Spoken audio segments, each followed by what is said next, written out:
Welcome to this Lunch and Learn on managing headaches in the CF patient. We're really excited for this presentation. I'm Holly Lucen. I'm a physical therapist at Johns Hopkins, and I'm really pleased to introduce our two speakers today. And my co-chair is Megan Drews, who is another physical therapist at Johns Hopkins Hospital, who is working in the vestibular clinic, and Dr. Carolyn Jenks, who is the associate professor, chair? Assistant of otolaryngology, and they're both involved. She's the head clinician in the vestibular clinic, and Megan is also involved as a PT in the vestibular clinic as well. This session kind of got started in our interest in pain in CF, and I think one of the underreported or focused on areas was headaches. We started a program a few years ago of screening for vestibulotoxicity through aminoglycoside exposure, and from that we got some goggles. Megan was in the clinic at that time, and she was very involved with testing people, and then also simultaneously was working in our outpatient clinic and realizing her love for vestibular function. So she is now more vestibularly focused. But from that, we were able to get this presentation because we were finding that people, even that they didn't have vestibular problems, were having headaches. So how can we address headaches, and what are headaches in the CF population? So just a couple questions for housekeeping. I'm just curious out there, how many people who are in the audience are a physical therapist? Okay. How about respiratory therapist? Nurses? Okay, physicians? Okay, and pharmacists? Any pharmacists? Oh, great. Okay, so we have a really great mix of an audience today to listen to this presentation. And I'm going to go right ahead and just hold the floor to Megan.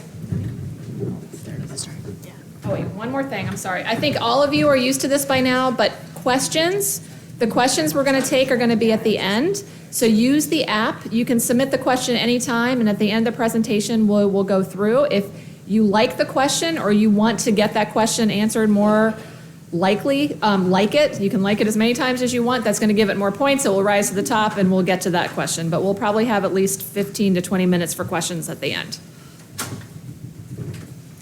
All right, let's get started.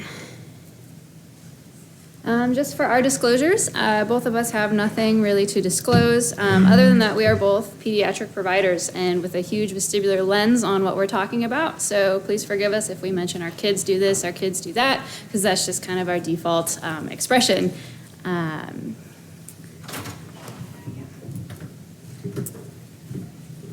So our objectives of the talk are to differentiate the symptoms of different types of headache in the CF population. So including sinus headaches, primary type headaches like migraine and tension headaches, other secondary type headaches like postural, hypoxic, etc.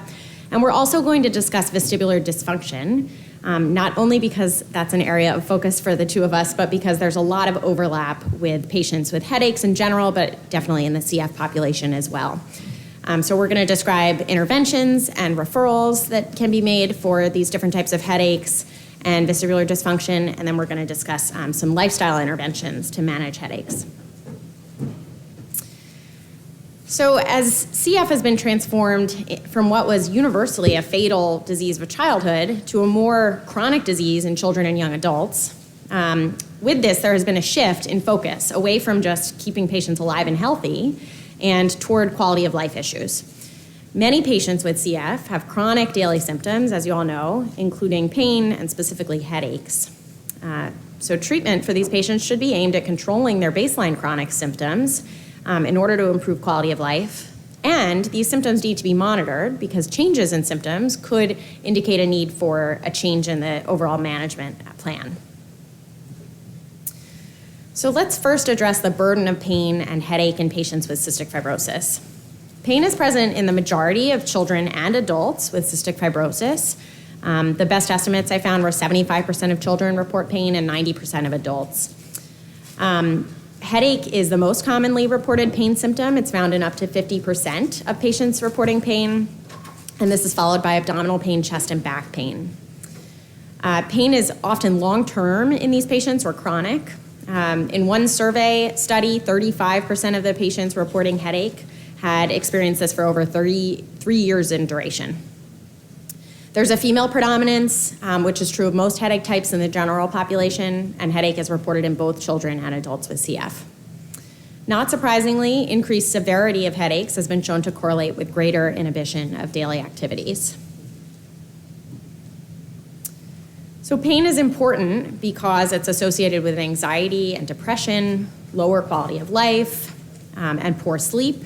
It interferes with daily activities. It's associated with decreased physical activity, which has other health effects, increased school absenteeism, missed days from work, and importantly for patients with CF, reduced treatment adherence among children and adults.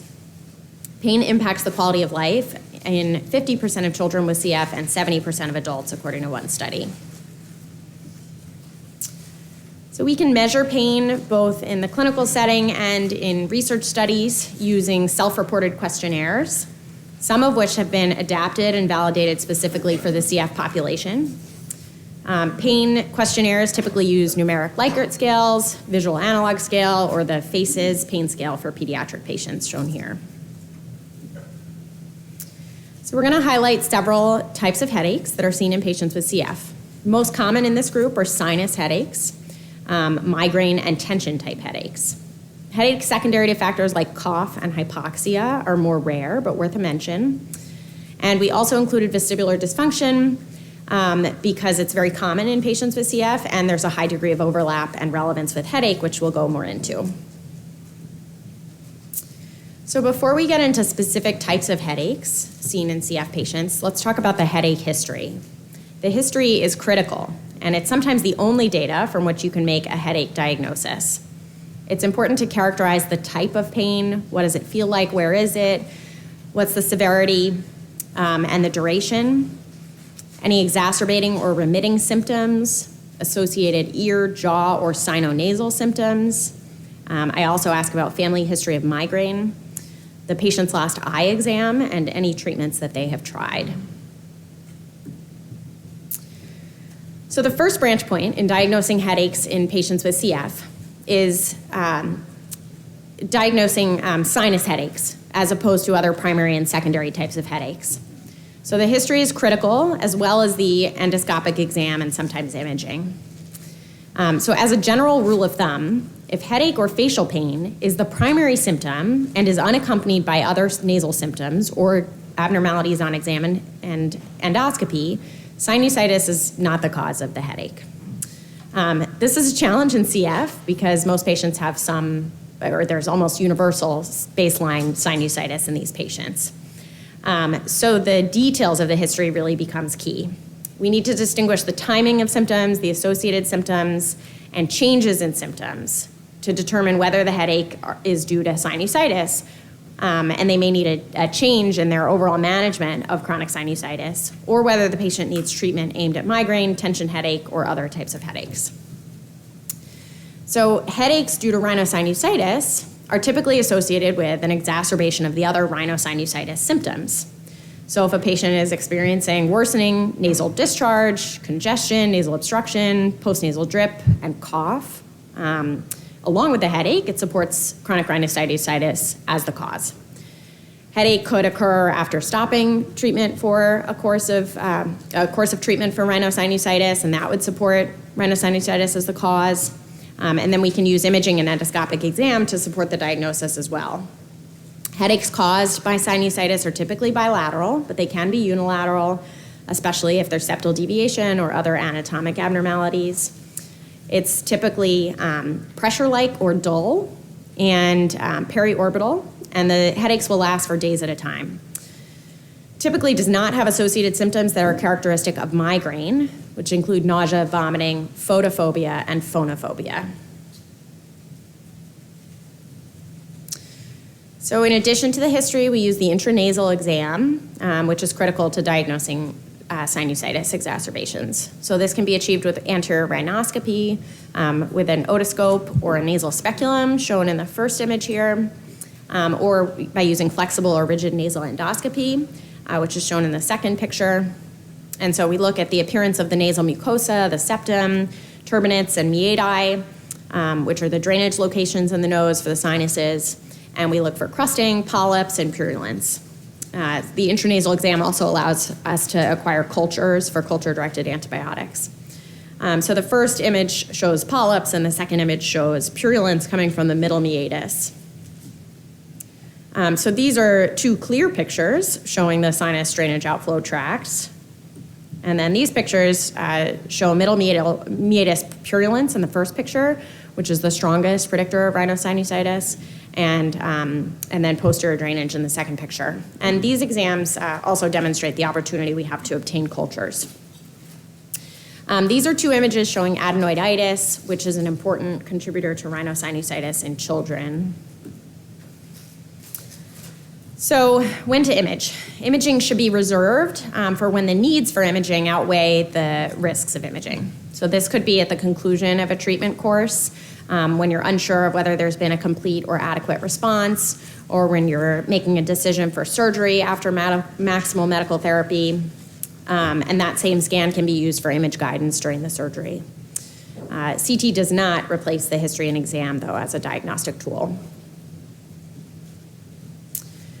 So the first-line treatment for rhinosinusitis is medical, and it is a multi-pronged approach. So it includes culture-directed, systemic antibiotics, systemic steroids, topical steroids, either sprays or in a nasal irrigation. We use nasal irrigations, either saline or medicated with something like budesonide, in order to clear mucus. Irrigations have been shown to increase ciliary beat frequency in the nose. They sweep away bacteria, irritants, and viruses, and we use them to deliver medications, like I mentioned. So before I hand it over to Megan, who's going to talk about manual drainage, I'm briefly just going to touch on when surgery is indicated. So as we all know, rhinosinusitis often involves surgery, especially in patients with CF, though this has decreased substantially with Trikafta, which is fantastic. So we consider surgery when there's persistent obstruction or rhinorrhea despite maximal medical therapy with all those things I listed, when the sinus symptoms are exacerbating the pulmonary symptoms in a patient, that's a common indication in CF patients, or when the sinus symptoms are significantly affecting quality of life, and persistent headaches could be an indication for that. For chronic rhinosinusitis, and especially for patients with CF, more extensive surgery increases the symptom-free interval. So just briefly, the goals of endoscopic sinus surgery are to widen the natural sinus drainage pathways, to remove diseased and infected soft tissue and bone, to drain thick, purulence, insipated material in the sinuses, which thereby removes reservoirs for pathogens in the sinuses. We acquire cultures during surgery, and then one of the biggest benefits of endoscopic sinus surgery is that you improve access for your daily maintenance, irrigations, and medications that you can put in irrigation. All right, so a little bit more hands-on component for this one. Manual drainage treatment is a really great option for us to temporarily reduce any feelings of that congestion and pressure that contribute to that headache pain around the eyes. It's usually this band-like pain all around the head, focused kind of behind your eyes, in the deepest part of your nose. It's just that ache that doesn't really go away, and it changes if you bend your head down to try to tie your shoes, or you come up really quick. You kind of get that change based on your orientation. So I teach a lot of my patients how to do this one throughout the day, especially maybe when the season changes, they're feeling a little bit more congested.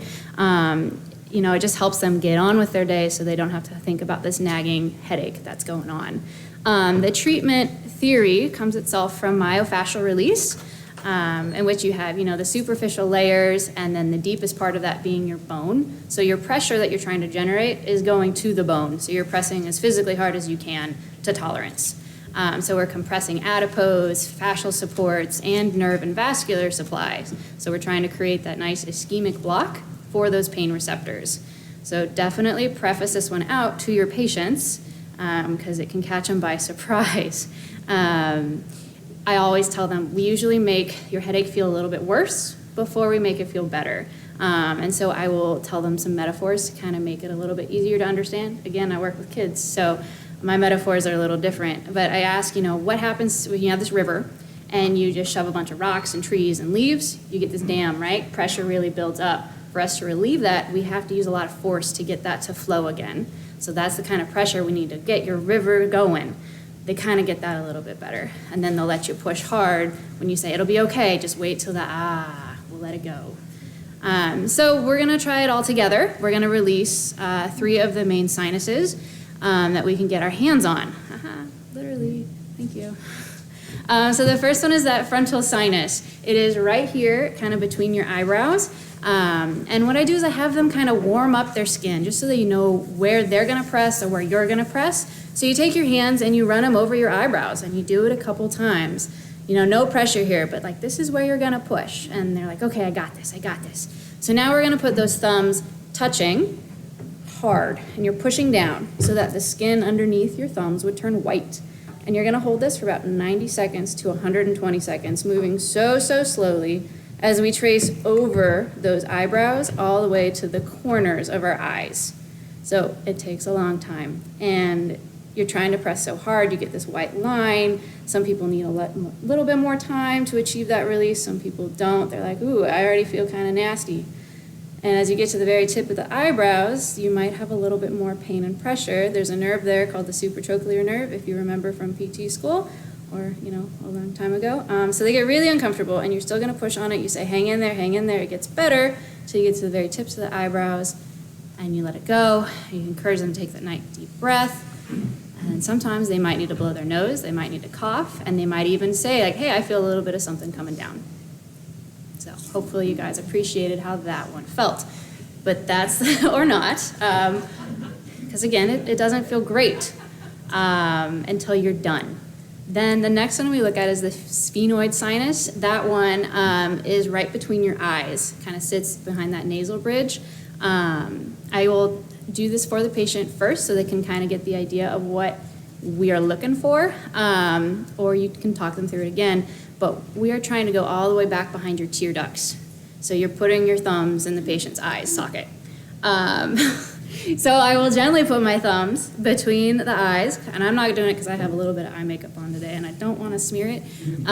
But you're putting those thumbs down there, you're scooting the eyeball out of the way, and you're gently going inward as much as you can, and your patients will let you. I keep asking, you doing okay, you doing okay, you doing okay, till I feel that I'm past the tear duct. Then I'm pinching that nasal bridge, and I'm trying to slowly pull forwards towards that free air. Again, taking 90 seconds, 120 seconds, moving very slowly. And then you encourage them to take a nice deep breath as your fingers slowly trace all the way out past the cartilage of your nose. This one's really, really good for that deep eye pain. Like, it's just right behind my eyes, I can't get it. People usually like that one. Besides it being weird, they're like, don't touch my eyes. The last one is the maxillary sinus. It sits on top of those cheekbones. It's a little less common in CF to have this be your headache source, but it's worth trying if you didn't get anything successful from the frontal or the sphenoid sinuses. So it's that same tracing idea. You start at the nose bridge, go over the cheekbones, and you do that a couple times to warm up the skin area. And then you use your index fingers to pinch at the nasal bridge, and you slowly pull that away. You encourage them to take a nice deep breath while you're over their nose, because it's the best breath they're ever gonna take, because your sinuses are nice and wide and open. They're like, oh, I can breathe. And then you encourage them to breathe out again as you slide off of those cheekbones, again, trying to get all the way from the nose bridge to the corners of the eyes. All of these holds, I do 1 to 3 times with them, depending on how they're feeling. If they say they really like it, let's do it a couple times. If it's not effective, move on. And you really want your hands to kind of sink in and be comfortable on the patient. You don't want to just poke. It's really irritating, but let your hands rest, sink, and then generate your pressure. All right. Okay, we're gonna have more awesome hands-on stuff from Megan in a minute.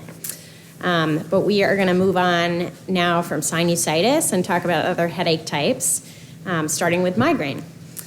So migraine is extremely common in the general population. It comes in many flavors. There's a female to male predominance.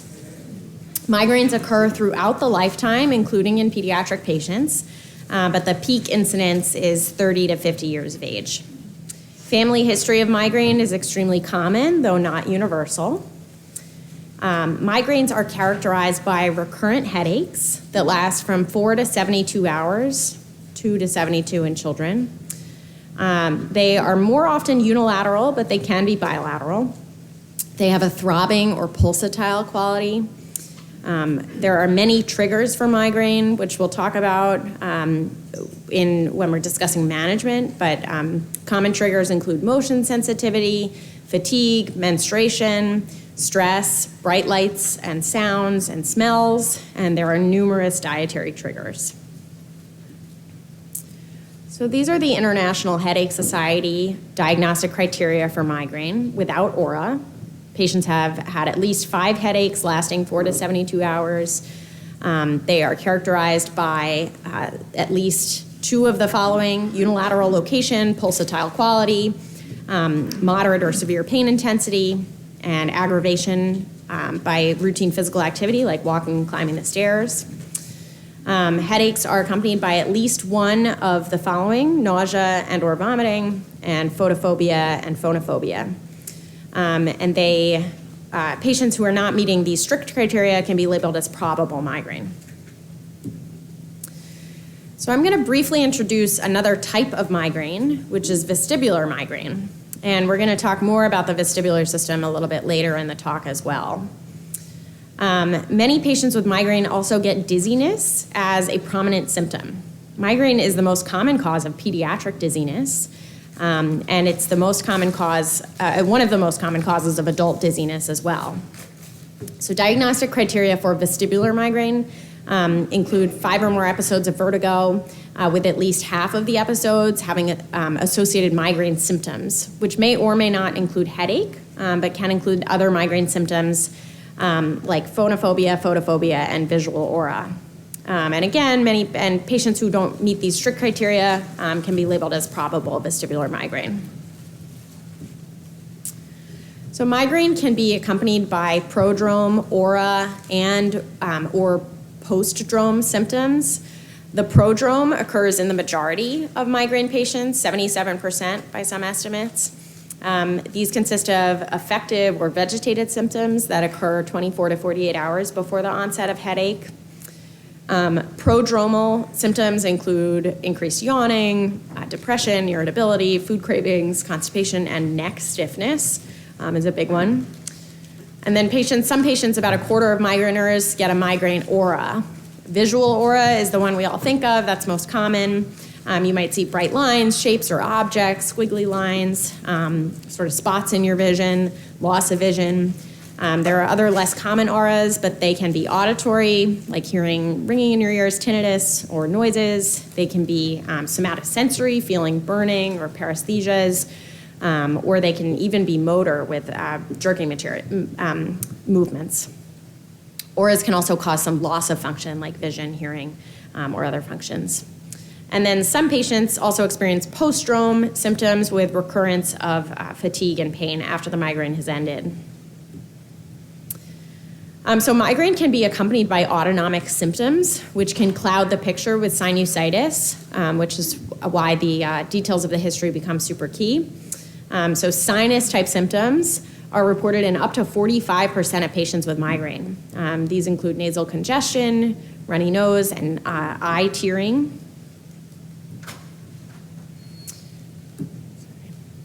So in cases of migraine, especially with sinus-type symptoms, we need to think about the details.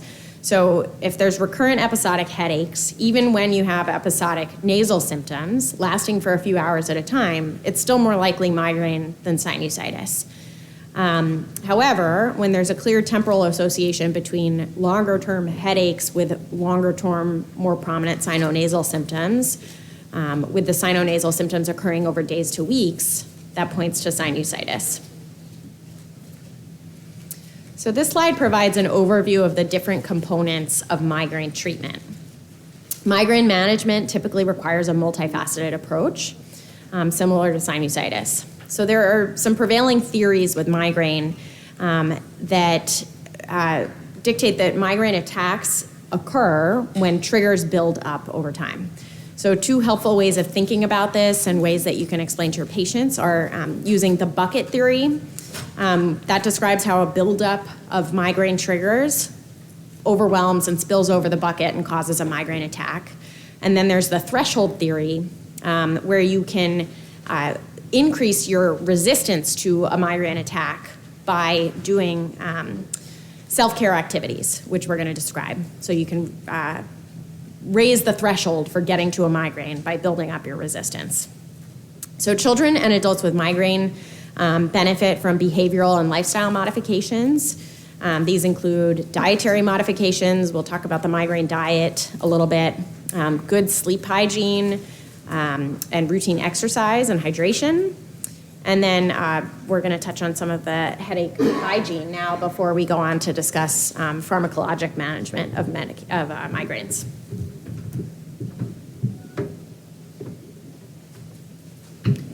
All right, so when we're dealing with an acute migraine, they are awful, especially if you experience them yourselves. There's nothing really that you can do once you get them to stop them. Like, you're full steam ahead, the train's past the station. And a lot of common thoughts for physical therapists with migraine is like, oh yeah, we want to look at our vestibular system because there's a lot of common pathology that will occur when you have a migraine with like comorbid dizziness and lots of other like symptoms. So a lot of people go, oh yeah, you want to do vestibular rehab for your migraines. You want to do that to reduce your sensitivity. Yeah, that's true, but not if you're actively experiencing the migraine. You're just going to make everything worse because they're gone, right? They've hit their trigger. So we don't want to do any sort of rehab while they're actively migrainous. So you have to control it first. So they need to be taking their medicines. And you can ask most migraineurs, what do you do when you have your headache? I want to go in a dark room, I want to drink my coffee, and I want to take a nap. Do your stuff, feel better, and then we'll talk about, fixing you. So we're trying to actively remove those triggers that are setting them off. Like if they're wearing something that's really annoying, they're around some really sensitive smells, get them in a nice protective environment. That's one of the first things that they need to figure out what to do. But when they are in this acute phase, there is evidence that supports doing manual cervical work will assist in reducing that symptom of just like that pain pressure tolerance. Working on your autonomic nervous system can help decrease some of the severity of the migraine that they're experiencing. And there's a lot of good evidence that supports the education for your patient on what they're experiencing, how long it might last, and how they can take an active way in reducing that in the future will actually help during that episode to reduce it for them. So let's talk first about that autonomic nervous system. That's your fight or flight response from stress and pain. A little bit of stress is good, right? It makes us more productive. It keeps us on our toes. Too much of that stress, like chronic pain lasting longer than 48 hours, is very detrimental to the system. So you're already, these guys have been dealing with headaches for a little bit of time. If they're having chronic migraines and chronic pain, we know that these patients have been experiencing it for 33 years on average. It's a problem. Their system's heightened. So ways that we can decrease that sensitivity of the ANS. We know a lot about diaphragmatic breathing. We love to have our patients breathe, but specifically diaphragmatic breathing with a purpose, kind of in your mindfulness flare. It helps increase that vagal tone, that rest, relax, digest, improve your sense of safety. It downregulates the ANS, and now you are calm. You're no longer super flared. I teach all of my patients what palming is. And that is using the heat of our palms on our eyes to reduce any visual strain, any of that, just like my eyes hurt. Again, it down-regulates that autonomic nervous system. And if you're curious what palming is, you take your hands together and you just rub them until your palms are nice and toasty warm, using the heat from your hands, and you put them on top of your eyes and you let that heat just relax them down. You take deep, calming, centering breaths, and then you let those eyes relax. This is helpful for students that get a lot of eye strain throughout the day when they're going up from their computer and back down, if they're really having a hard time reading or focusing, or if you've just been looking at really bright lights for a long period of time, which I'm sure a lot of you have experienced already today. The last thing I teach my patients, especially if dizziness is something that they really complain of, or motion sickness and sensitivity, like they get sick on the car ride to the clinic, teaching them how to ground themselves is a very useful technique. So at first I asked my patients if they know who Shakira is, and the patients usually say no, and the parents say yes. And I asked the parents what Shakira taught us, and she said that, oh yeah, hips don't lie. So you get your patients to start trusting where their body is. They're usually way overstimulated visually. Eye pain, fatigue, I've been straining, everything's really heightened. So you have them work on reducing visual stimulation, take their eye load off. So they're doing things with closed eyes, they're trusting where their sit bones are, they're shifting their weight, they say, oh yeah, I feel my feet in the ground, I feel the surface, I know I'm not spinning, I don't have as much overwhelming sensations, I'm taking those deep breaths, I'm more aware of my body, and then they feel better. So that is a very, very helpful way to get them to stop relying on their eyes and start trusting their hips. Your brain and your eyes will always lie to you, but your hips don't. So headache hygiene is kind of what we do in our everyday to work on preventing those headaches from happening. Just like we shower and we brush our teeth to maintain our health and to prevent being stinky, we want to do headache hygiene to prevent us from getting that in the first place. So if you have a couple minutes with your patients in clinic, you can just talk about what's good for headaches, and you can provide some really helpful counsel. A lot of us are really familiar with the concept of homeostasis, right? We learned that in biology forever ago. Some of our patients might be learning about bio and they're really excited to tell you about it, but it's that ingenious way of staying in our happy zone, what makes us feel good. And when our body is out of whack, one of the first signs is we throw a headache. It's a little warning sign meant to get our attention, to address a problem. So I think we've all felt effects of not having enough sleep. The night before, generally you can get a headache. Or conversely, if you sleep way too much, you might have the sleep hangover headache the next day. If we drink too much alcohol the next day, oh yeah, we kind of have a little bit of a headache. If we don't drink enough water, if we drink too much caffeine or not enough caffeine, or if we take our caffeine at 3 in the morning as opposed to 9 in the morning, you can throw yourself off a schedule. What our body is really looking for is that consistency. It's wanting a predictable dose so that it's not being like, when am I going to get it? I need it now. So much like giving our brain those nutrients and a predictive schedule, our bodies need that routine exercise as well to prevent the headaches. It helps reduce stress cortisol levels, increases our oxygen delivery not only to our lungs but also to those muscles and our brain. It increases that fluid turnover, and it's very helpful in reducing and preventing headaches for all of those reasons above. So when we're not in that headache or migraine attack, we can finally start to empty the bucket of their triggers. We can reduce how many triggers they're getting. We can increase their threshold so that they're not constantly dumping into a migraine. They're not constantly triggering themselves by the same things. So I start them with drainage. We do some myofascial release, and we go over some stretches just to get them out of anything that might be crunching on those muscles and nerves. Then we talk about our headache habituation, shaking your head, getting used to what makes you feel kind of awful, your normal headache triggers. We do it in small doses, and then you get used to it, and then it's no longer a trigger.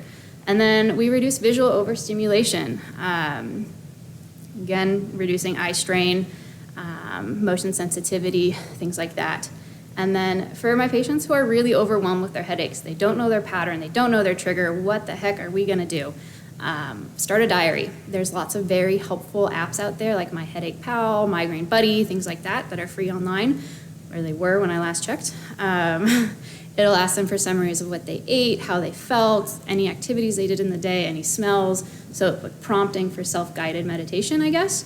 So then you can come back and say, did you do this? How'd you feel? Well, this might be something to look out for. So now you are empowering your patients to make educated decisions on how to help them feel better. Which is very important for people with headaches because they feel really hopeless. Like, I don't know what to do about this. I just get them. There's nothing you can do. We're all about giving those patients back some power and control over their lives. Okay. Last thing a little bit is the migraine diet. Some people will try this. It is, in its conceptualization, a elimination diet.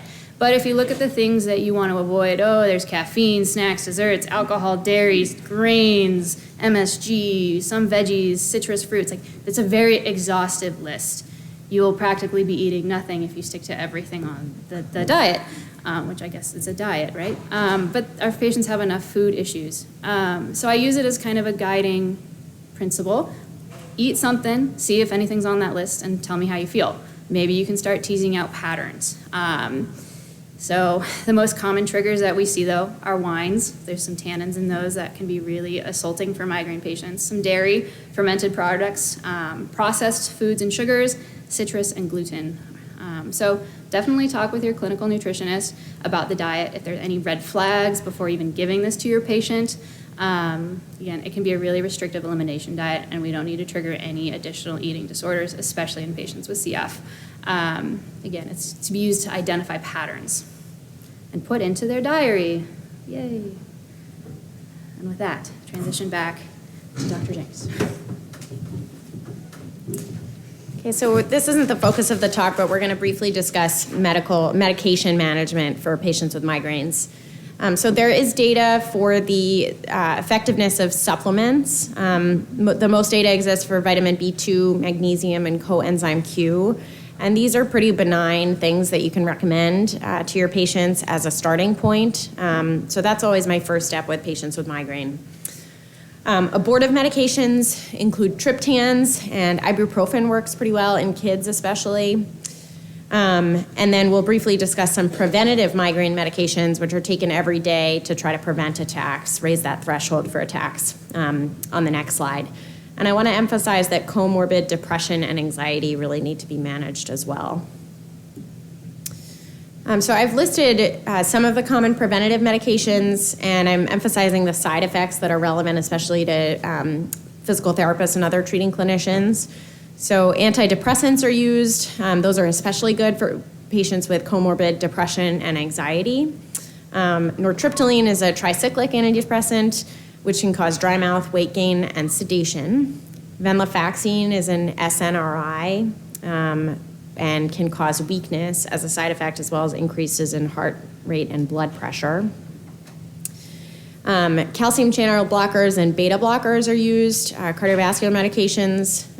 Diltiazem can cause hypotension, and propranolol can lower the heart rate, which is good for patients with anxiety, but it can actually worsen depression in some patients.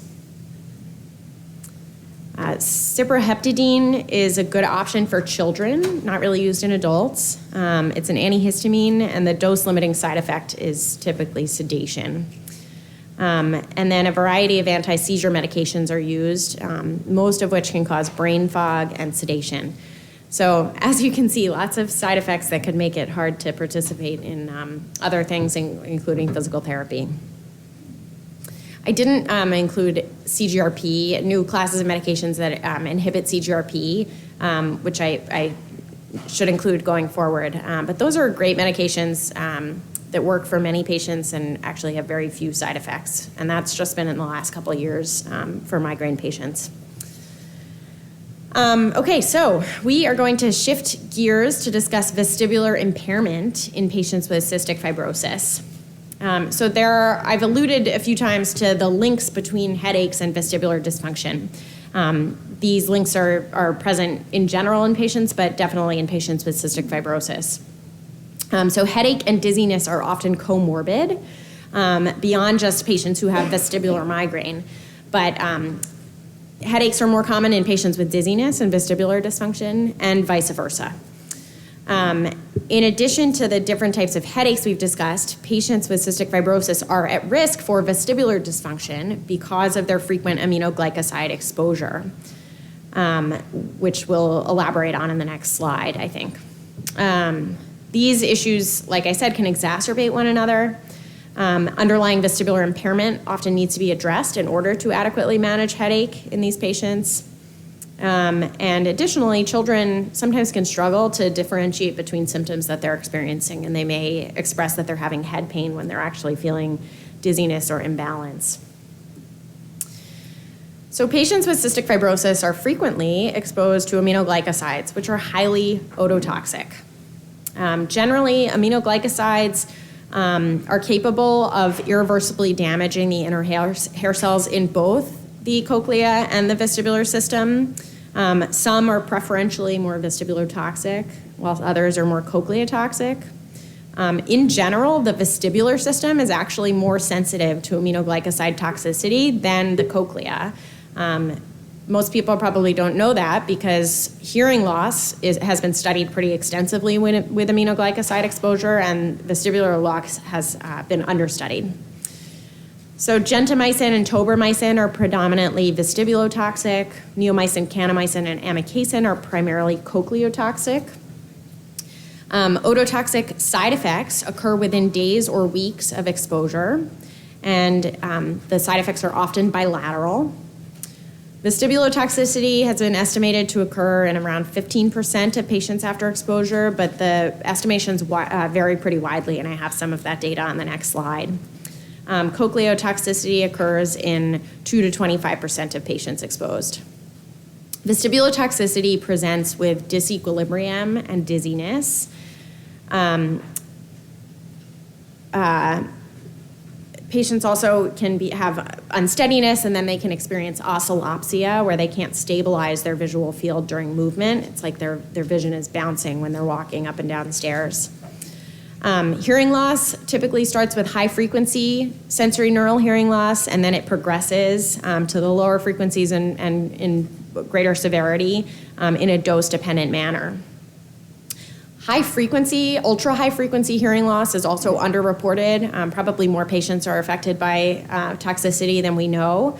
One study that prospectively studied ultra-high-frequency hearing in patients exposed to aminoglycosides saw that half of the patients after a single exposure experienced ultra-high-frequency hearing loss. Because these symptoms are often underreported, it's really important to prospectively and proactively ask patients, and also to monitor with objective testing. So a few studies have been performed that have examined vestibular dysfunction in patients with cystic fibrosis. Prevalence ranges pretty widely in these studies. So the first study was done in 53 patients with pediatric patients. And with limited vestibular testing, they actually only found one patient, 2% of their patients who had vestibular loss after aminoglycoside toxicity or exposure. And then the third study I listed here actually found that 79% of 71 adults that they studied had some vestibular loss after aminoglycoside exposure. This was after multiple courses in adults with CF. So more research needs to be done in this area, and I'm going to hand it over to Megan to discuss some of her ongoing research at Hopkins. All right, so this is unpublished data, so please do not take photos of these slides, and I'll let you know when it's okay to take them again. And this also comes from my colleague, Lauren Mitchell, who happens to be sitting right here in the front row. So thanks, Lauren, for letting me borrow some really great pictures.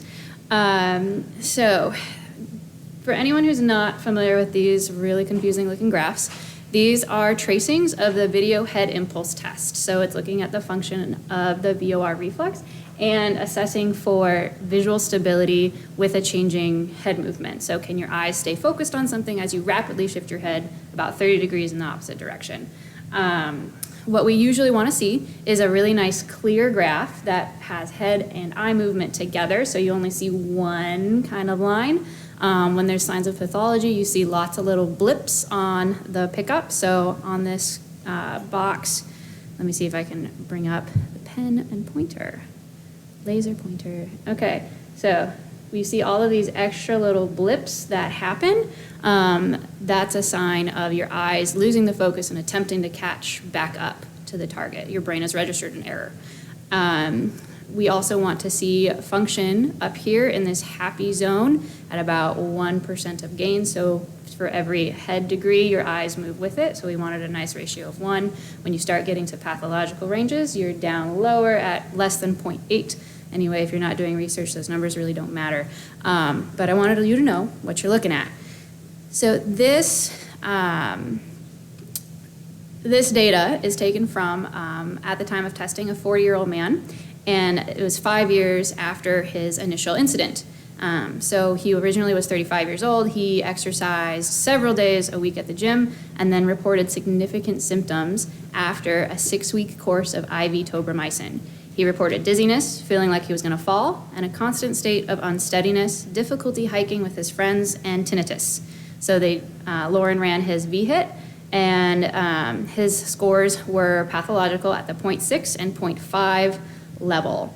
And his DGI for us physical therapists, the dynamic gait index, one of our fall inventory items, was a 13 out of 24, and a fall risk is a 19 out of 24. So he was a significant risk for falling.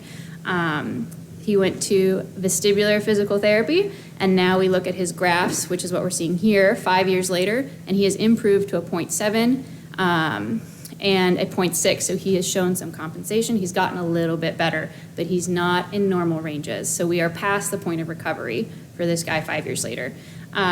He's much improved per report with no dizziness, doesn't notice his issues on a daily basis, other than he still cannot jog or do challenging balance activities. He still goes to the gym, but now he chooses to bike and elliptical, and he does not run on the treadmill.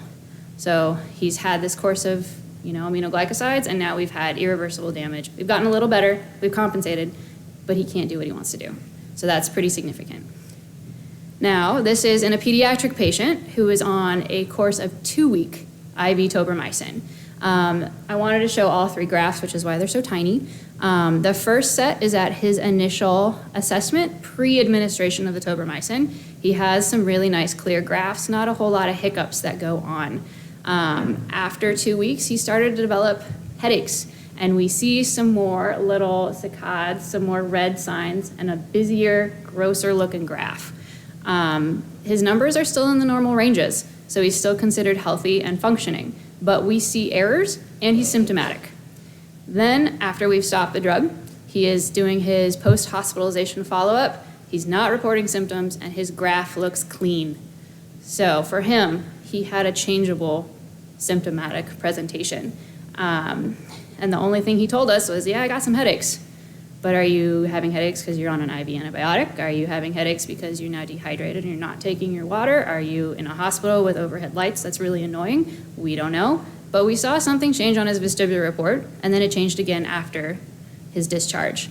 So there's a lot of things that we're still trying to piece out with our scoping research in pediatrics. We don't know the threshold for these changes. We don't know when too much is too much.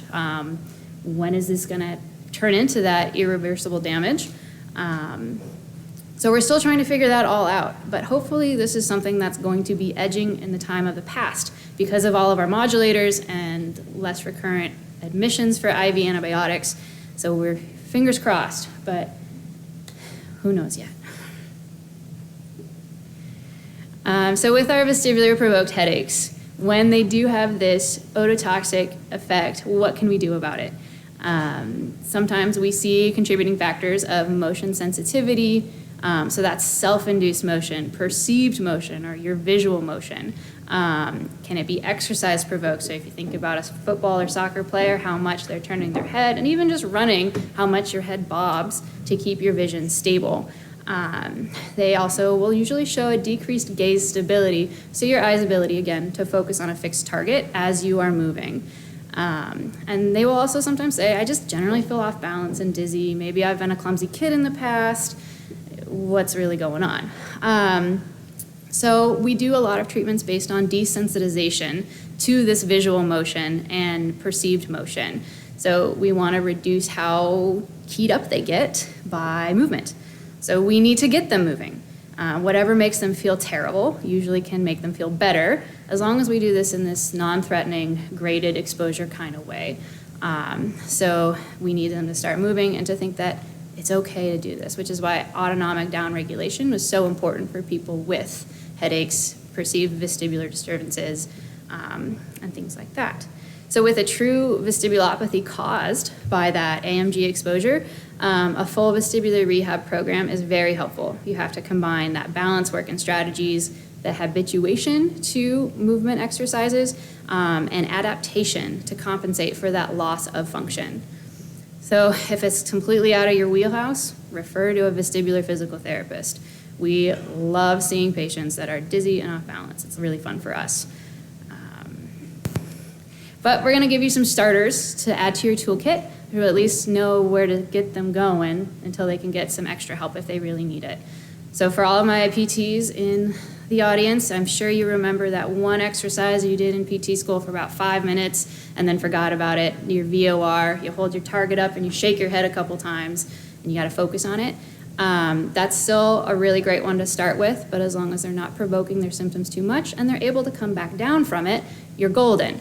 But for your kids, they really don't like doing that exercise. It's hard for them to focus. They don't quite understand how to do it. So instead, I bring up a finger puppet to track. So they're now chasing Mr. Rabbit as he goes from place to place. You can make him do tornadoes. So I have them just whirl that finger puppet around. So you're getting eye movement, visual movement that's conflicting and can make them feel uncomfortable. And then you give them a break. You can make it more fun by having them spell their name out with the finger puppet based on the age level and appropriateness of the patient. So that's a really great way to start working on gaze stability for both adults and kids, just basics. Then you want to think about supporting your vestibular system. It's taken a couple hits, so what else can we pull from to support it? And the auditory system is the #1 supporting system that I like to use, because if we think about motion, it's usually accompanied by sound and sight, but we can really play with what they're hearing. So give them a ball to bounce. They get to track the ball is moving, they get to hear that slap, and then you can predict if it's going to come back to you. So if they're really, really struggling, give them something to bounce. It decreases how much you're relying on other systems, and you're increasing uptick in auditory support.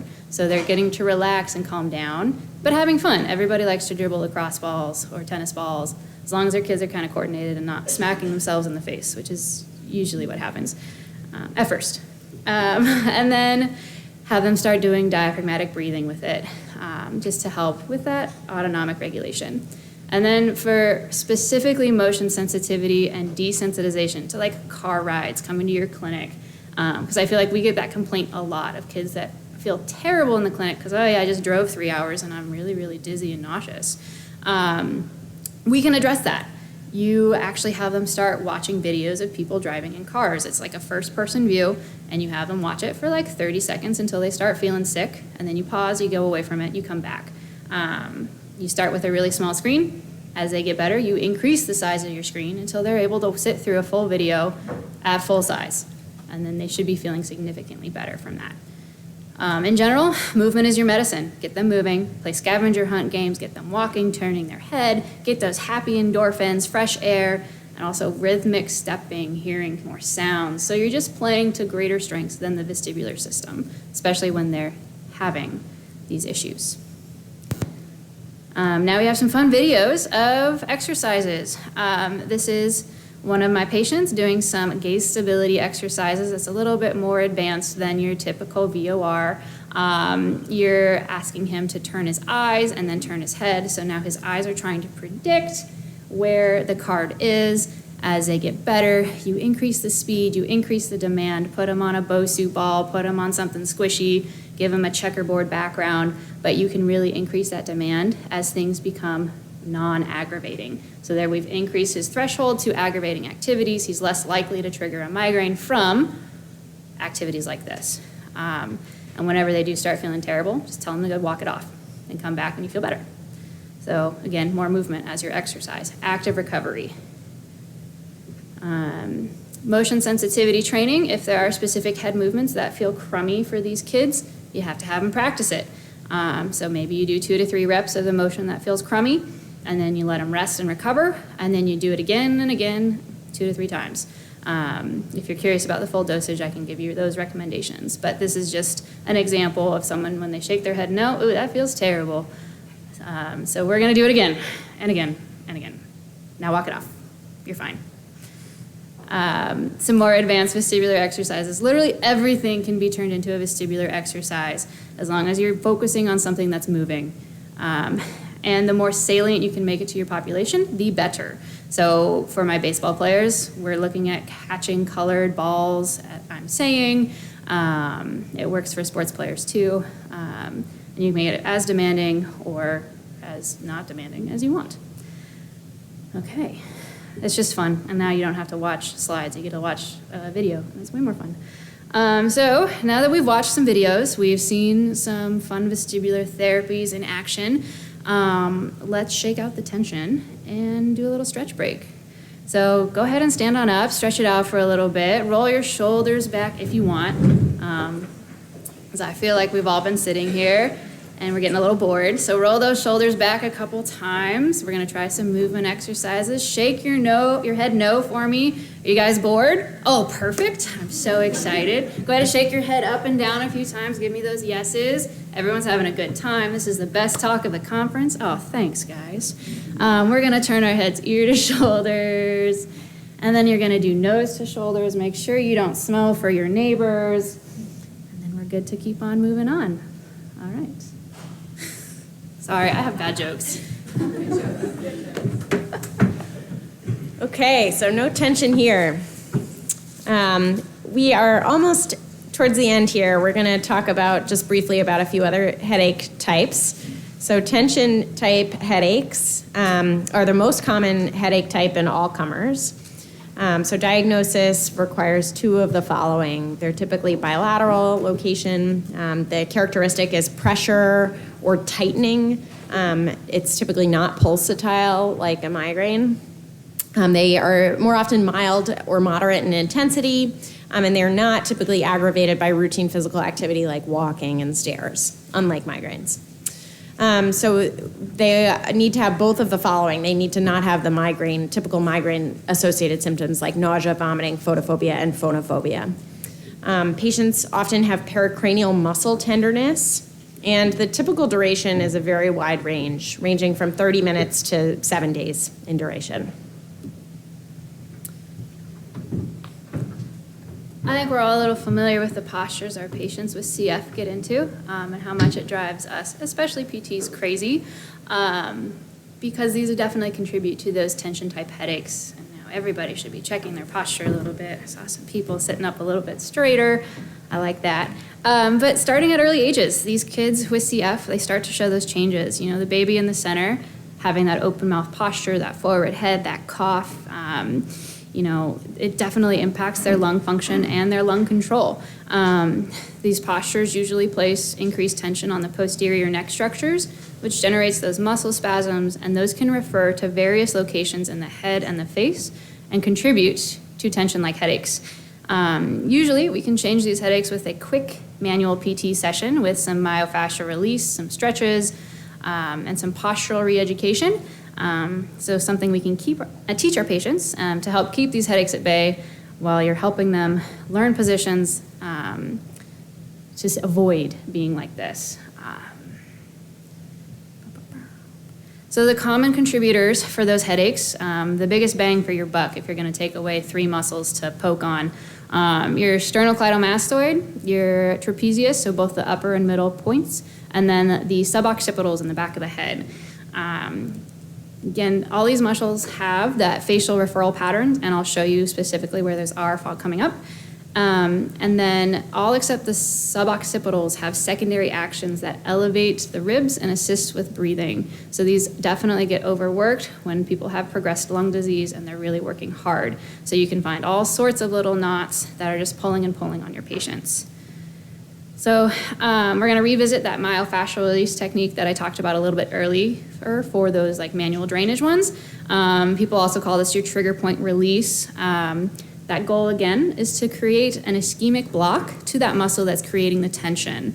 It also works by increasing pressure pain threshold. So how much can you poke on something before it's painful to reduce the frequency, severity, and duration of your headache events. So this is what we mean by let's reduce some triggers. Let's increase our threshold tolerance so that we're not just constantly dumping into a headache every time you sit forward to work on your computer or cough or take your neb.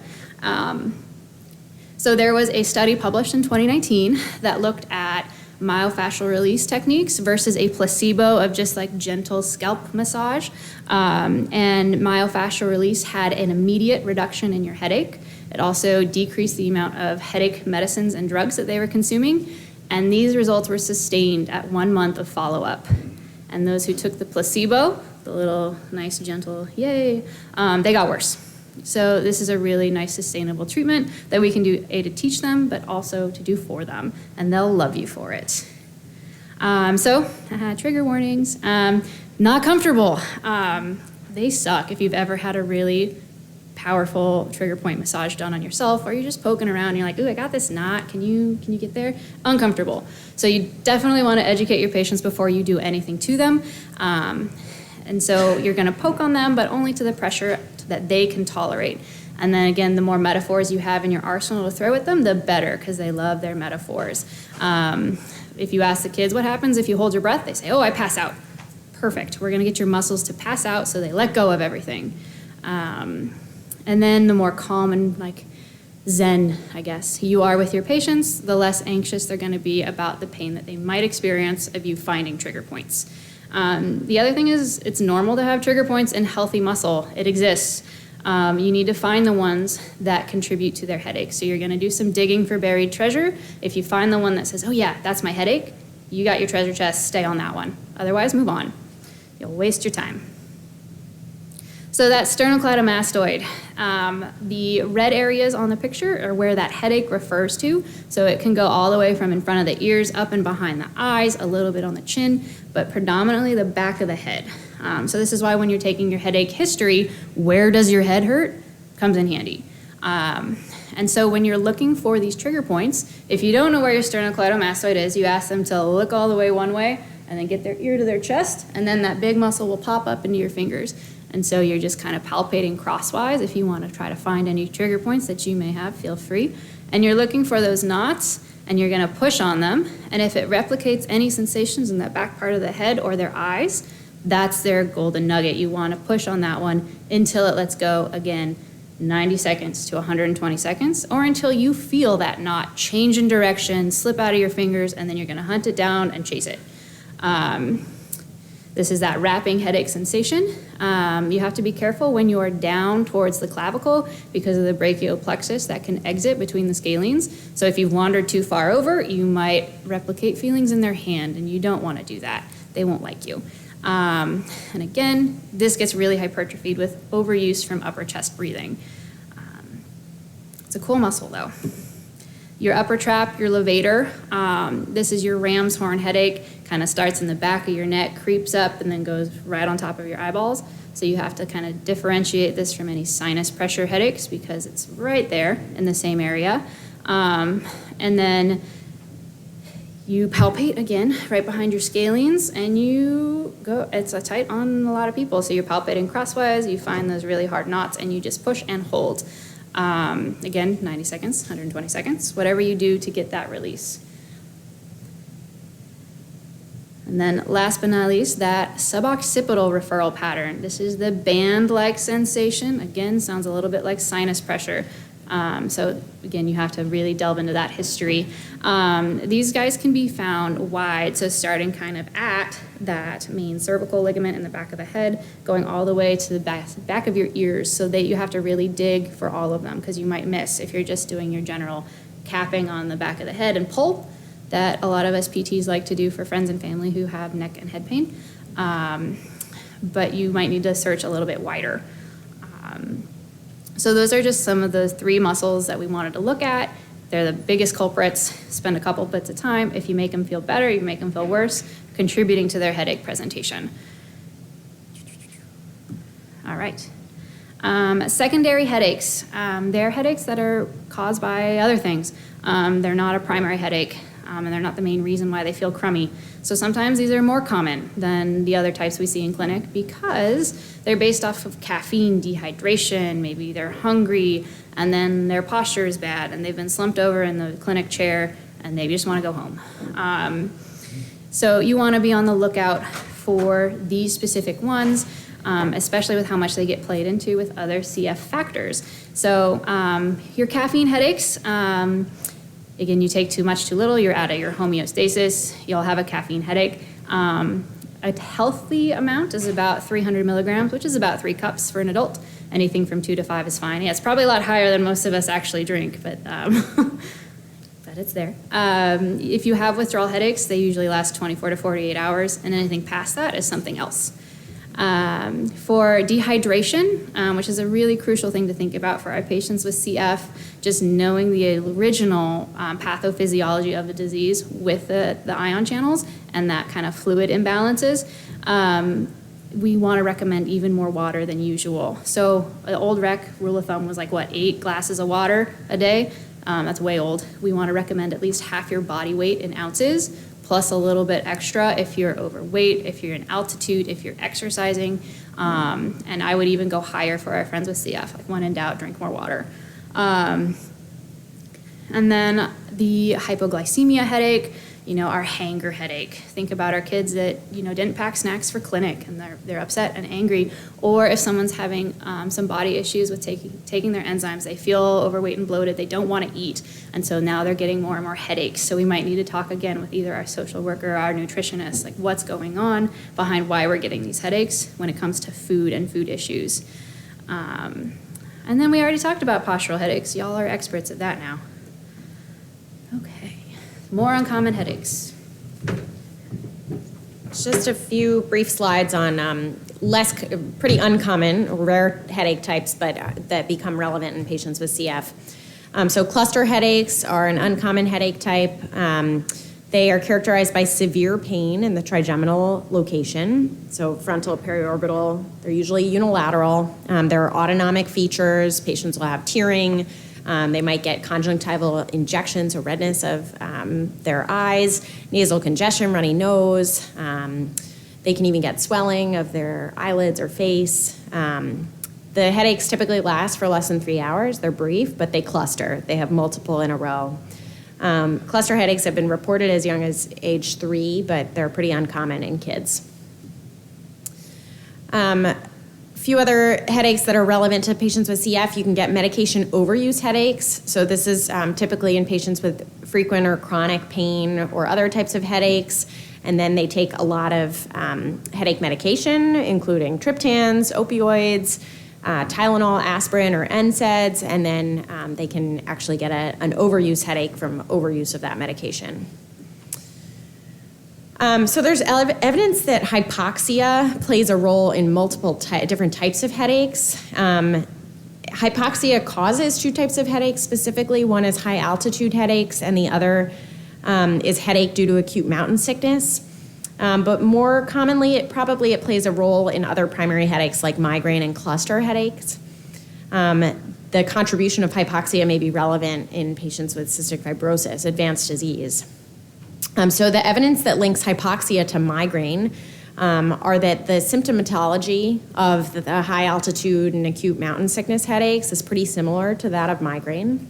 Triptans, which are a migraine abortive medication, can be effective in those high altitude and acute mountain sickness headaches. And epidemiological studies have reported an increased prevalence of migraine in patients living at high altitude. So hypoxia is also linked to cluster headaches. One, oxygen inhalation is effective in treating cluster headaches. And 2, patients with obstructive sleep apnea with hypoxia have been shown to be higher risk for cluster headaches. Primary cough-induced headache is rare, but possible. The features are that headaches arise moments after the cough, and they peak almost immediately and then get better within seconds to minutes, although some patients will experience headache for up to 2 hours afterwards. Cough headache can be, in some cases, secondary to intracranial lesions, including Chiari-1 malformations, middle cranial fossa or posterior fossa tumors, spontaneous intracranial hypotension, carotid or vertebrobasilar disease, and cerebral aneurysms. So that brings us to headache red flags. Always important to keep an eye out for these red flags that might indicate a need to get neuroimaging. Severe sudden or thunderclap headaches are concerning for subarachnoid hemorrhage. Fever, visual changes, or facial swelling are concerning for complicated infection, often complicated acute sinusitis. Headache exacerbation by bending forward, cough, or valsalva are concerning for an intracranial lesion or increased ICP. So we've touched on each of these individually, but just a reminder to refer patients with headache to colleagues in ENT, neurology, physical therapy, psychology, and complementary and alternative medicine when treating patients with CF and headaches. Thank you so much for your attention, and we're happy to take any questions.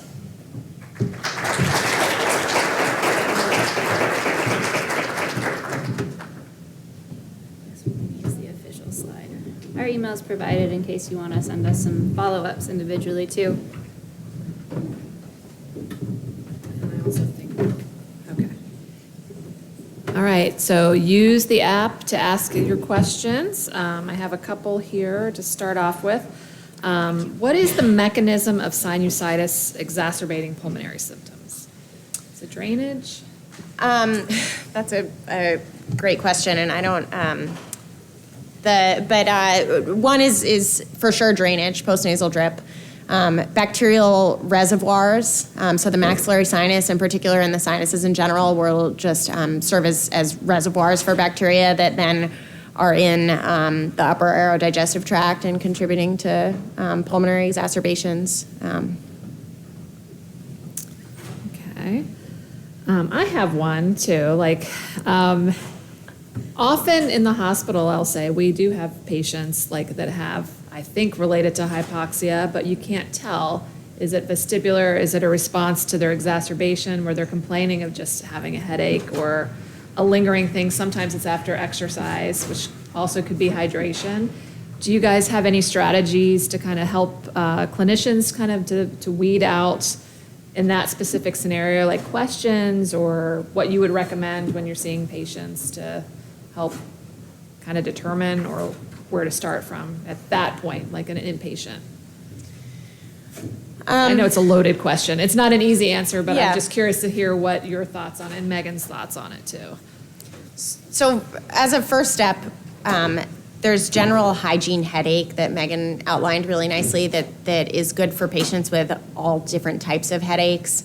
So making sure that patients are adequately hydrated, making sure that they're getting adequate sleep, which is hard in the hospital, and routine physical activity when possible, reducing stress, bright lights. So those are all sort of general hygiene things.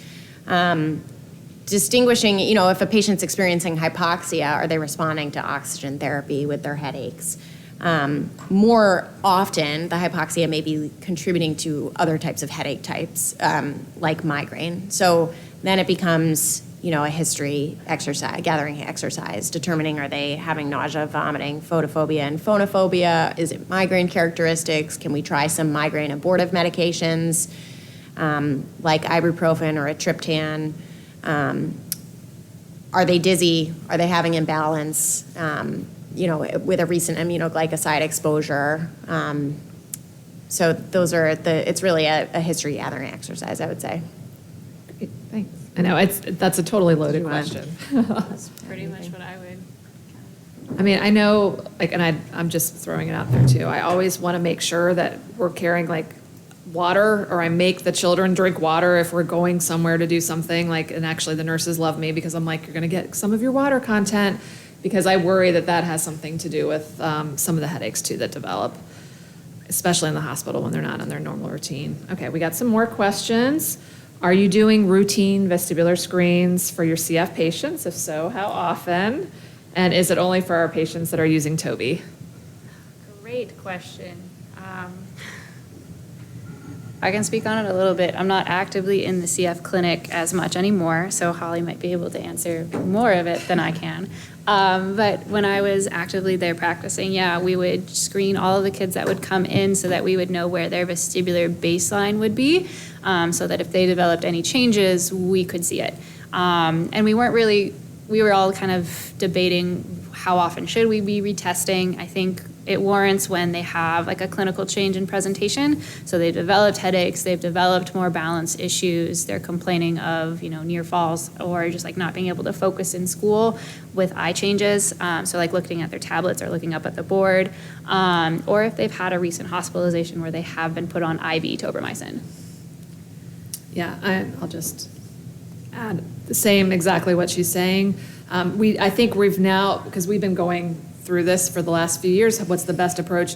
We did or tried to screen everybody for a baseline just to see where people were at, so we would know, because we're seeing most of the kids the same time.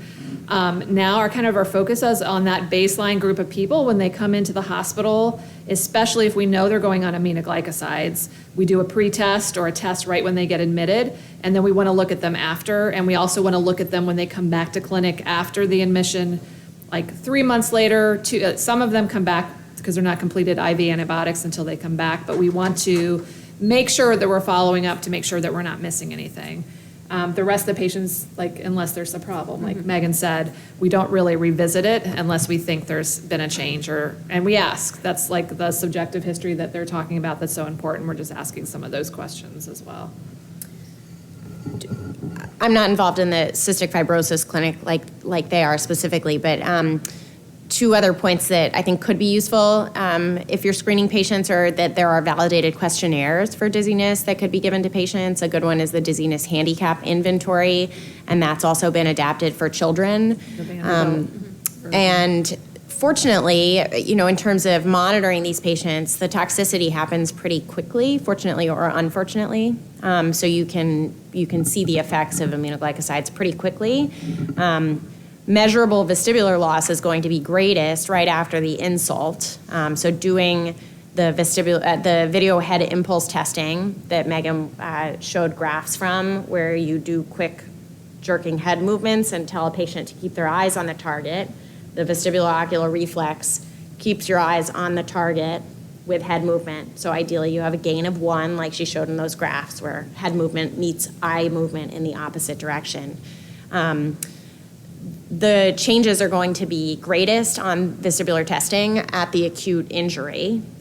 Most patients have some amount of compensation over time where they can have improvement on tests even when their vestibular system has had irreversible injury.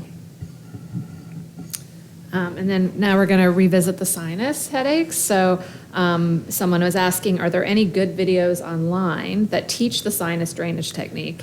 And do you recommend the patients do this technique when they're experiencing sinus pressure or headaches, or as a preventative strategy?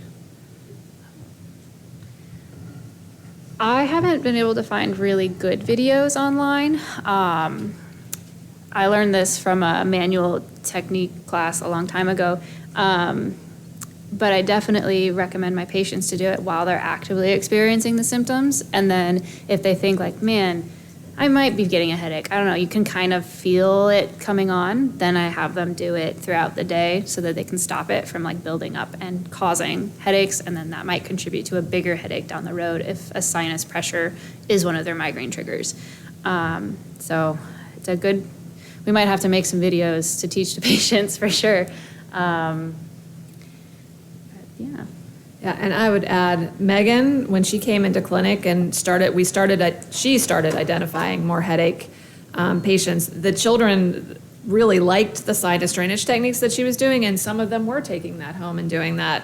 And even though at the time when we were doing some of these, it may not have been related to vestibular, which was the reason we were asking some of these questions. It was just great asking the questions to get that information so we could help. And they're excited that their headaches are getting better because you're showing them something they can do almost instantly to kind of help, even though it's a temporary technique. Somebody in the audience is also asking, does orthodontics, do they contribute to headaches? We get a lot of patients that their parents or the kids are reporting that that's causing headaches.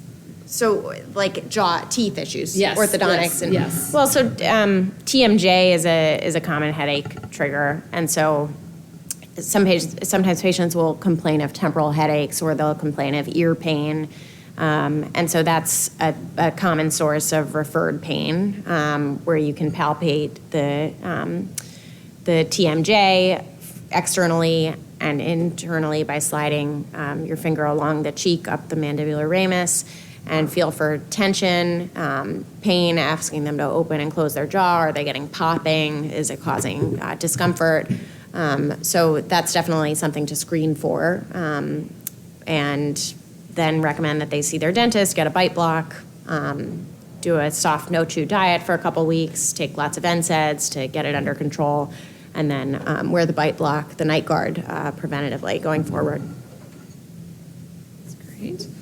And this one got a lot of upticks too. What complementary alternative medicine have you referred your patients to, or like what types of people would you be referring to? So if people have access to a massage therapist and they need a little bit of forced relaxation time, like they're the really type A go-getters, like chronically stressed, I say just go spend like 45 minutes to an hour, if you have the resources to do it, with a massage therapist. Yoga, I will refer people to go try some yoga. Acupuncture is also really, really helpful for patients as well, or starting some like mindfulness practices. So those would be the three biggest ones that I will refer people to.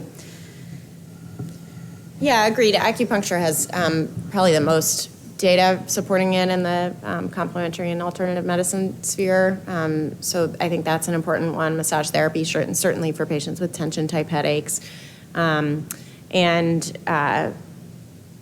Not really in the same bucket as complementary alternative medicine, but many of our patients also need cognitive behavioral therapy and biofeedback, and that's a really important component of therapy. All right. Okay, I think that's all the questions that you all have submitted. Thank you again for attending. And thank you to Carolyn and Megan for giving a very informative talk.